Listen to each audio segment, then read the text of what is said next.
The morning air hung thick over Blackwood, West Virginia, like smoke from a fire that had burned out long ago but still left its taste in your mouth. Henrik Volkov sat on his front porch, watching the Whitmore family load their last trunk into the back of their old Ford truck. August heat pressed down on the mountain town, but Sarah Whitmore pulled her shawl tight around her shoulders as if winter had already come. 23 families had called Blackwood home since the coal mine opened in 1923. Now, in the space of 3 weeks, all but one had packed their lives into boxes and wagons and trucks, their faces turned away from the mountain that had fed them for over 20 years. Henrik counted them as they left. The Whitmores made 22. Sarah's youngest boy, Tommy, no more than 6 years old, pressed his palm against the truck window. His breath made a small circle of fog on the glass. Henrik raised his hand in a slow wave, but the boy didn't wave back. His eyes were fixed on something beyond Henrik's shoulder, something that made the child's face go pale as fresh snow. The truck engine coughed to life.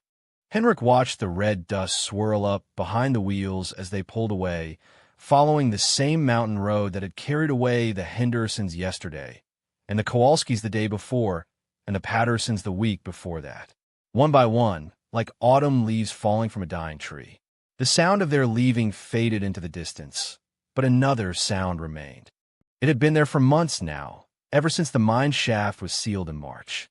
A soft, steady scraping like fingers against wood, like shovels against stone. It came from beneath the ground, from the spaces between houses, from the earth itself. Scritch, scritch, scritch. Henrik had lived in Blackwood for 43 years, since he was 19 and full of dreams about American coal and American money. He had married Mary Kowalski in the little white church on Elm Street, buried her in the cemetery behind it when the fever took her in 1938, and never once thought about leaving. This mountain had shaped his hands, filled his lungs, and carved lines into his face. It was his home in a way that went deeper than paper deeds or property lines. But now he was alone with the sound. The digging had started small, so quiet that people thought it might be field mice or tree roots growing. Mrs. Patterson had mentioned it first back in April when she came to buy eggs from Henrik's chickens. "Do you hear that scratching at night, Henrik? Like something trying to get in?" He had listened that night, lying in the bed where Mary used to sleep beside him. There was soft but steady, like rain that never stopped falling. It seemed to come from the walls, from the floor, from the space under his house where no one had been for 20 years. More families began to notice it. The sound followed them during the day, a whisper beneath their conversations, a rhythm underneath their footsteps. Children started waking up in the middle of the night, saying they heard someone digging in their rooms. Parents would search closets and look under beds, but they found nothing except the sound itself, patient and endless. The mine had been good to Blackwood. For over 20 years, men had gone down into the mountain every morning and come back up every evening, their faces black with coal dust, but their pockets heavy with pay. The company built houses for the families, a school for the children, a store where you could buy anything from flour to farm tools. The mountain gave, and the people took, and everyone was happy. Then, in February, 3 miners didn't come back up. The company said it was a cave-in, that the mountain had shifted and sealed them inside. They sent down rescue teams for 6 days, but the tunnels had collapsed in ways that made no sense, folding in on themselves like origami made of stone and earth. The company paid the families, held a memorial service, and sealed the mine entrance with concrete and steel. But the digging had started the very next week. Henrik stood up from his porch chair and walked to the edge of his property, where his vegetable garden met the road. The tire tracks from Sarah's truck were already fading in the red clay, as if the earth was eager to erase all evidence that anyone had ever lived here. He knelt down and pressed his palm against the ground. The soil was warm, warmer than it should have been in the morning shade. And underneath his hand, so faint he might have imagined it, he felt a vibration, a trembling, like the heartbeat of something very large and very patient. Scritch, scritch, scritch. Henrik had asked himself the same question every family had asked. Why stay? Why remain in a town where the sound never stopped, where children woke up crying about dreams they couldn't remember, where the earth itself seemed to be trying to tell them something they didn't want to hear. But Henrik knew something the others didn't. He had worked in that mine for 20 years before his back gave out, and he started raising chickens instead. He had seen the deepest tunnels, the ones that went down so far that your ears popped and the air tasted different. He had seen the places where the mountain stone was carved with marks that looked almost like writing, almost like pictures, almost like the desperate scratches of something that had been buried alive. The company men said those marks were natural, just the way the rock had formed millions of years ago. But Henrik had touched them with his own hands, and he knew the difference between nature and intention. Someone, or something, had made those marks. Someone had been trying to tell a story in the language of stone and shadow. Now the 3 miners were gone, and the families were gone, and Henrik was alone with whatever had been waiting in the mountain all along. The sound of digging grew stronger as the sun climbed higher, as if the darkness was more comfortable working in the full light of day. He walked back to his porch and sat down in his chair. 23 families had lived in Blackwood. 22 had left. That made him the keeper of whatever secrets the mountain wanted to share, the last witness to whatever was trying to claw its way up from the deep places where light had never been. The sound was coming from his basement now, steady and sure, like someone who knew exactly what they were looking for. Henrik closed his eyes and listened to the mountain's patient song, wondering what it would feel like when the digging finally stopped. 3 days after the last family left, Henrik began his walk through the ghost of Blackwood. September morning mist clung to the empty houses like memories that refused to let go. The Kowalski place still had Anna's blue dress hanging on the line, stiff with dew and time. The Henderson house had its front door standing wide open, as if the family had stepped out for just a moment and would be back before supper.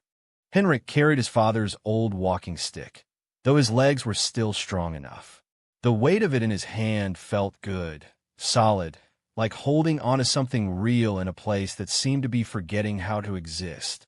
His footsteps echoed differently now, bouncing off empty porches and through vacant windows, making the whole town sound like a church after the last prayer had been spoken. The digging sound followed him everywhere. It rose from storm drains and whispered up through sidewalk cracks. It hummed underneath the wooden steps of Murphy's General Store, where the door hung crooked on its hinges and canned goods still sat dusty on the shelves. When Henrik pressed his ear to the ground, he could hear it more clearly, not just random scratching, but something with purpose, something with direction. Scritch, scritch, pause. Scritch, scritch, pause. Like a code, like a language made of earth and time. He had been walking for an hour when he reached the schoolhouse at the end of Maple Street. The little white building where Sarah Whitmore had taught reading and arithmetic to 3 generations of Blackwood children. The windows were dark, but the door stood slightly open, moving back and forth in the morning breeze like it was breathing. Henrik pushed the door wide and stepped inside. Sunlight fell through dusty windows onto rows of empty desks, each one carved with the initials and hearts and promises that children make when they think they'll live forever. The blackboard still had Sarah's last lesson written on it in her careful handwriting. September is the month when things change. Write about something that changed in your life. The children had never finished that assignment. Henrik walked between the desk rows, running his fingers along the wooden tops. Little Tommy Patterson's desk still had his pencil lying in the groove where he'd left it. Mary Henderson's chair was pushed back, as if she'd gotten up to sharpen her pencil and simply never returned. The room felt frozen, like a photograph of a moment that had been interrupted and could never be completed. That's when he heard it, a loose floorboard creaking under his weight near Sarah's desk. Henrik knelt down and pressed against the board. It gave slightly, warped, and separated from its neighbors. He worked his fingers into the gap and lifted. Underneath, wrapped in oilcloth and tied with string, was a small leather journal. Henrik sat in Sarah's chair and carefully untied the string. The journal opened easily, as if it had been waiting for someone to find it. Sarah's handwriting filled the pages, neat and precise as always, but getting shakier as the entries went on. March 15th, 1946. The mine accident happened 3 days ago. The company says it was just bad luck that the mountain shifted wrong. But I keep thinking about what little Emma Kowalski told me last week, that she dreamed about men calling for help from deep underground, men who had been calling for a very long time. Henrik turned the page, his hands trembling slightly. March 22nd, 1946. Tommy Henderson came to school with dirt under his fingernails again. When I asked him where he'd been digging, he looked at me with those big eyes and said, "I wasn't digging, Miss Sarah." Something was digging through me. I don't know what that means, but it made my skin feel cold. March 30th, 1946. More children coming to school tired, with dirt on their clothes and under their nails. Their parents say they're sleepwalking, but it's not like any sleepwalking I've ever heard of. They're digging. In their bedrooms, in their yards, some of them right through their wooden floors. The families are starting to whisper about it at church, but nobody wants to say out loud what we're all thinking. Henrik flipped ahead, looking for answers in Sarah's careful words. April 18th, 1946, went to check on the seal mine entrance today. The concrete is cracking, not from weather or time, from pressure underneath. As I stood there, I could swear I heard something moving behind all that stone and steel, like breathing, like the mountain itself was trying to draw air. May 3rd, 1946. The children have stopped coming to school, not because their parents won't let them, but because they spend their nights digging and their days sleeping. When they do wake up, they talk about dreams of tunnels that go deeper than any mine, tunnels that have been there since before the mountain was a mountain. They say there are rooms down there, carved from living rock, and things that have been waiting in the dark for someone to let them out. Henrik's chest felt tight as he read. Outside, the wind pushed clouds across the sun, and the schoolroom grew darker. June 10th, 1946. I think I understand now. The mine accident didn't trap 3 men underground. It opened something that should have stayed closed. The company knew. They sealed it so fast, like they were trying to lock away a secret instead of just a collapsed tunnel. But you can't seal away what's already awake. You can't lock a door when the thing you're afraid of is on both sides. July 4th, 1946, Independence Day, but nobody in Blackwood feels free. The digging is constant now, and it's not just the children anymore. I caught myself with a shovel in my hands at 3 in the morning, standing in my backyard with a half-dug hole at my feet. I don't remember starting it. I don't remember wanting to dig, but my hands remembered how to hold the shovel, and my body remembered the rhythm of breaking earth. July 20th, 1946. The families are talking about leaving. They gather in small groups and whisper about other towns, other jobs, other lives. But when they talk about packing, their eyes go distant, like they're listening to something the rest of U.S. can't hear. I think whatever is down there doesn't want us to leave. I think it needs us here. Henrik turned to the last entry, dated just 2 weeks ago. August 15th, 1946, I had the dream again. The one where I'm walking through tunnels made of bone and time, following voices that sound like everyone I've ever loved. At the end of the tunnels is a room where the 3 miners are waiting, but they're not dead. They're different, changed. They hold out their hands to me and say, "The mountain remembers everything, Sarah. It remembers what came before the coal, what lived here when the world was young. It remembers, and now it wants to remember us too. I'm leaving this journal here because I think someone should know. Henrik Volkov will stay. He's too stubborn and too loyal to abandon this place. Maybe he'll understand what the rest of us couldn't. Maybe he'll know that sometimes love means staying, and sometimes love means becoming part of something larger than yourself." The children have stopped digging in their sleep. Now they dig with their eyes wide open, and they smile while they do it. Henrik closed the journal and sat in the growing darkness of the empty schoolroom. Outside, the wind had stopped, and the only sound was the endless patient scratching that rose from beneath his feet. Sarah had been right about one thing. He was too stubborn to leave, too rooted to this mountain to imagine himself anywhere else. But as he held her journal in his hands, he began to wonder if staying was really a choice, or if the mountain had already decided for him. By December of 1946, snow had turned Blackwood into a town made of silence and memory. Henrik walked the frozen streets every morning, his boots crunching through drifts that no one else would disturb. The empty houses stood like tombstones against the white mountain sky, their windows dark and patient, waiting for spring that might never bring anyone home. He had made himself the keeper of all 22 abandoned homes. Every day, he would visit 3 or 4 houses, checking that pipes hadn't frozen, that wind hadn't blown in snow through broken windows, that mice hadn't made nests in the children's bedrooms. He would light fires in the cold hearths and let them burn for an hour, just long enough to keep the houses breathing, to remind them what warmth felt like. At the Henderson place, he would sit in John's favorite chair and read from the newspaper that still came in the mail, though no one had paid for in months.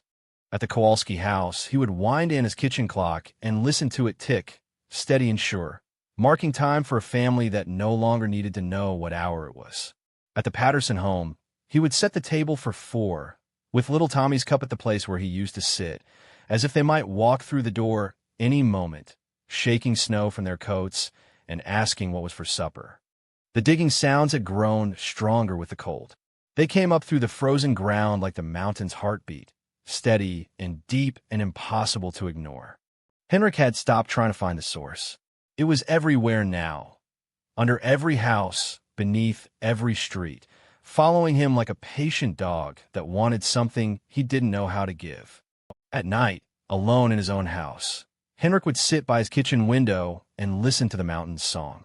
The sound had rhythm now, patterns that almost made sense, like a language he had once known but forgotten. Sometimes he would find himself tapping his fingers along with it, his body remembering something his mind couldn't quite reach. Scritch, scritch, pause, scritch. Pause. Scritch, scritch, pause, scritch. Like a heartbeat, like breathing, like the mountain itself was trying to teach him how to listen. One particularly cold night in January, Henrik was tending the fire at the Whitmore house when he heard something new. Mixed in with the digging sounds was another noise, voices faint and distant but unmistakably human. He pressed his ear to the wooden floor and closed his eyes. They were singing. The melody was one he recognized from church, an old hymn about finding peace in dark valleys. But the voices were wrong somehow, too many and too few at the same time, like an echo that came before the sound that made it. Henrik felt tears on his cheeks and realized he didn't know when he had started crying. Sarah's journal had become his Bible during those long winter months.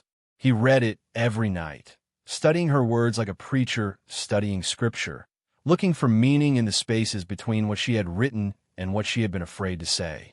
One passage haunted him more than the others. The mountain is hungry, and we have been feeding it our children's dreams for too long.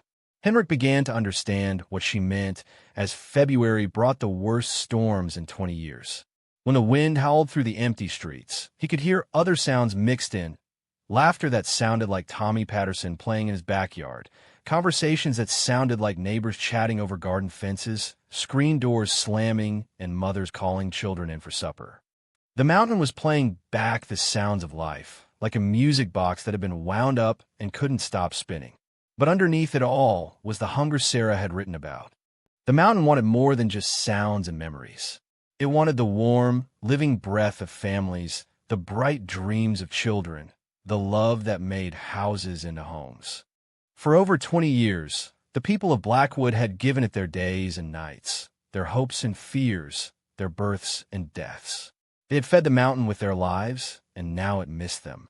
Henrik realized he was no longer just the keeper of empty houses. He had become the mountain's companion, the only warm blood left to keep it company in its loneliness. On a particularly quiet night in March, when the digging sounds seemed softer than usual, Henrik made a decision that surprised him. He put on his warmest coat and walked to the sealed mine entrance at the edge of town. The concrete barriers were covered with ice and snow, but underneath, the cracks Sarah had written about had grown wider. Henrik knelt in the snow and pressed his hand against the cold concrete. The mountain's heartbeat was strongest here, thrumming up through his palm and into his chest. He felt something he hadn't felt since Mary died, a sense of being needed, of having a purpose that went deeper than just keeping fires lit and clocks wound. "I know you're lonely," he said to the mountain, his words making small clouds in the frigid air. "I know you miss them. But they had to go. They had children to protect, futures to build somewhere else. It wasn't because they didn't love this place. The digging sounds paused, as if the mountain was listening. "But I'm still here," Henrik continued. "I'm still here, and I'm not going anywhere. You don't have to be hungry anymore. You don't have to be alone." That night, Henrik dreamed of tunnels carved from living stone, passages that wound deeper into the earth than any mine had ever gone. In his dream, he walked these tunnels without fear, following voices that sang the old hymns and called his name with love and welcome. At the end of the longest tunnel was a chamber filled with warm light, where 3 miners sat around a table set for 4. "We've been waiting for you," Henrik, one of them said, and Henrik recognized the voice of Pete Kowalski and his husband who had been lost in the cave-in. "We've been keeping your place warm." When Henrik woke, he found dirt under his fingernails and mud on his boots, though he couldn't remember leaving his house during the snowstorm. On his kitchen table was a plate he didn't remember setting, filled with food he didn't remember cooking. But it looked delicious, and he was hungrier than he had been in months. As he ate, Henrik realized that Sarah had been wrong about one thing. The mountain wasn't hungry for dreams or memories or the echo of human voices. It was hungry for love, for the kind of deep, patient love that stayed when everyone else left, that tended empty houses and kept fires burning for families who might never come home. Henrik finished his meal and looked out his window at the 22 empty houses that waited in the dawn light. Spring was coming to Blackwood, and with it, he suspected, would come the families. Change, perhaps, different in ways that might be hard to understand, but coming home nonetheless. After all, some kinds of love are too deep to abandon, even when they lead you into the dark places where the mountain keeps its secrets. The first signs came with the April thaw. Henrik was tending his vegetable garden when he noticed footprints in the soft mud beside his fence. Small ones that looked like they belonged to Tommy Patterson, and larger ones that could have been John Henderson's work boots. But when Henrik looked up from his planting, the street was empty, filled only with morning mist and the sound of melting snow dripping from roof edges. That evening, smoke rose from the chimney of the Kowalski house. Henrik walked over with his heart beating fast, expecting to find Anna back from wherever she had gone during the long winter months. But when he knocked on the front door, no one answered. The house was warm inside, though, and someone had wound the kitchen clock. It ticked away the seconds with the same steady rhythm it had kept all through the cold months when Henrik had been the only one to hear it. On the kitchen table was a plate of fresh bread, still warm from the oven, and a cup of coffee that steamed in the afternoon light. Henrik sat down and ate the bread slowly, tasting Anna's recipe in every bite, the way she added just a touch of honey, the way she kneaded the dough until it was smooth as river stones. It was the best meal he had eaten since the families left. "Thank you, Anna," he said to the empty kitchen, and somewhere in the walls, he heard what sounded like quiet laughter. More signs appeared as spring settled over Blackwood. Laundry appeared on lines that had been empty for months. Garden plots that Henrik hadn't touched showed neat rows of planted seeds pushing through the dark soil. The schoolhouse bell rang every morning at 8 o'clock sharp, though when Henrik walked over to investigate, he found only empty classrooms and Sarah's lesson still written on the blackboard. The families were coming home, but not in any way that Henrik had expected. He began to see them at twilight, moving through their houses like gentle shadows. John Henderson tending his tool shed, fixing the latch that had been broken since before he left. Mary Patterson hanging sheets on her clothesline, humming the lullaby she used to sing to little Tommy. Sarah Whitmore walking the empty halls of the school, her footsteps soft and sure, as if she was checking on students who were learning lessons too deep for ordinary words. They moved quietly now, these returned neighbors, as if they had learned a different way of being in the world. When Henrik tried to speak to them directly, they would fade like morning mist, but they left gifts for him. Fresh eggs from chickens he never saw, vegetables from gardens that seemed to tend themselves, books placed carefully on his porch with passages marked in familiar handwriting. The digging sounds had stopped completely. In their place was something softer, the whisper of roots growing deep, the gentle movement of earth settling into new shapes, the sound of a mountain breathing in its sleep. Henrik realized that what he had thought was digging had really been planting, preparing spaces underground for families who needed a different kind of home. One warm evening in May, Henrik was sitting on his porch when Tommy Patterson's red ball rolled across the yard. It stopped at the bottom of his steps, as if waiting for someone to throw it back. Henrik picked up the ball and looked around. The street was empty, but he could feel eyes watching him with the patient love of a child who has all the time in the world to play. "Hello, Tommy," Henrik said softly. The air shimmered like heat rising from summer pavement, and for just a moment, Henrik saw him. The same bright-eyed boy who used to chase fireflies in the evening, but quieter now, more careful, like someone who had learned important secrets and was trying to remember how to share them with grown-ups. Tommy smiled and held out his hand. Henrik felt small fingers wrap around his own, warm and real and completely impossible. Together, they walked toward the sealed mine entrance, where the concrete barriers had finally cracked wide enough for a person to slip through. "Are you sure this is what you want?" Henrik asked, though he already knew the answer. He had known it since the first night he heard the mountain's lonely song, since the first morning he chose to stay when everyone else was packing their lives into trucks and boxes. Tommy nodded and squeezed Henrik's hand tighter. They walked through the crack in the concrete, into tunnels that had been carved not by machines, but by love itself, by the patient work of families who had decided that home was worth any price, even transformation. The walls were smooth and warm, lined with veins of coal that glowed like stars in the gentle darkness. The tunnels led deeper than any mine had ever gone, past layers of stone that remembered when the mountain was young, past chambers filled with the sound of children playing games that didn't need sunlight to be beautiful. Henrik heard his neighbors' voices echoing from passages that branched like the roots of an enormous tree, calling to each other across distances that couldn't be measured in feet or miles. At the heart of the mountain, they found the great chamber that Henrik had seen in his dreams. It was vast and warm, carved from living rock and filled with soft light that came from everywhere and nowhere. Tables were set for families who had been waiting patiently for their loved ones to understand that some kinds of love are stronger than the difference between earth and air, between the world above and the world below. Pete Kowalski was there, just as Henrik had dreamed, along with the other two miners who had been lost in the cave-in. But they weren't lost anymore. They had become guides, showing the way home for families who were ready to love their mountain so deeply that they would become part of it forever. Anna Kowalski sat at her kitchen table, which had somehow made the journey underground without losing any of its warmth or familiarity.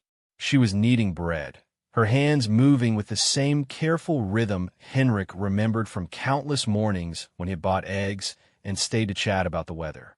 When she saw him, she smiled and gestured to an empty chair. "We saved you a place, Henrik," she said. "We knew you'd find your way home eventually."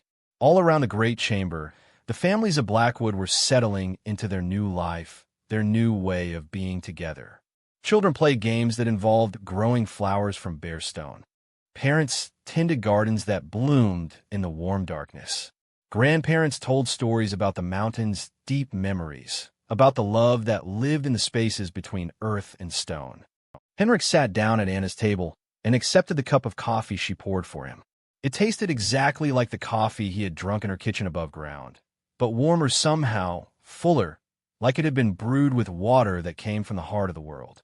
Was this always going to happen? Henrik asked. Were we always meant to come down here? Anna smiled and passed him a slice of fresh bread. Love finds a way, Henrik. It always finds a way. Sometimes it looks like staying put when everyone else is running. Sometimes it looks like digging deeper when everyone else wants to fly.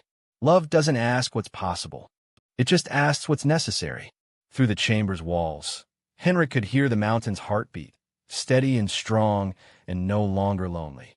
Above them, snow would fall on empty houses, and eventually other people might come to build new towns on the mountain's surface.